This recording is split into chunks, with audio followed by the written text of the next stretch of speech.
Afternoon, YouTube. Today we'll be oiling the clutch. If your engine is just cutting off and making like a squealing noise, usually it's the clutch on these things. And so what we'll do is we'll be oiling it.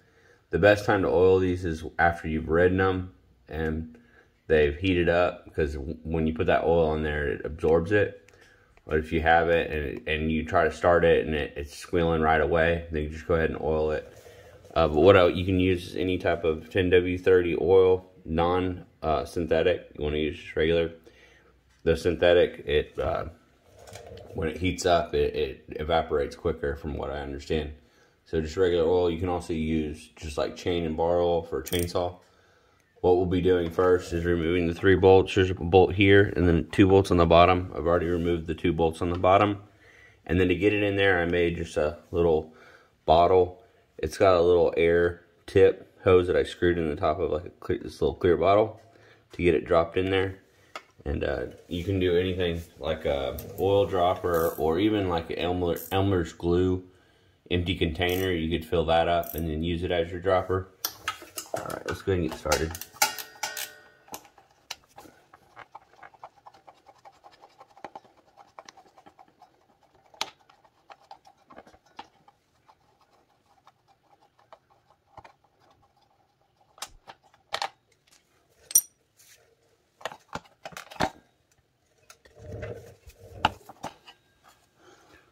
All right.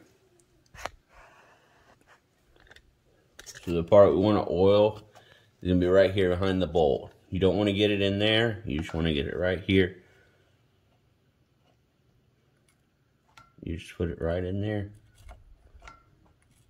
And if it's hot, that will just suck it right in. I mean, you just put it just a little bit right there. You can start it and let it run if you want to. But that's how you oil it. And they say to do it after each ride, which is kind of a pain. Honestly, that's why I only put 1 bolt in. The 2 bottom bolts I took off, and I just leave them off. And then after my boys get done riding, I will. See how it's dripping because it's not hot, but after my boys get done riding, I will just take that 1 bolt off, and I will oil it and put it away, and it's good for their next ride. So yeah, that's the easiest way to oil it, and it should keep it from squealing and shutting the motor off. Let me know if you have any questions in the comments, and I appreciate it if you like and subscribe to the video, or to my channel as well. Thanks again for watching, y'all, and I hope you have a great Memorial Day. Thanks.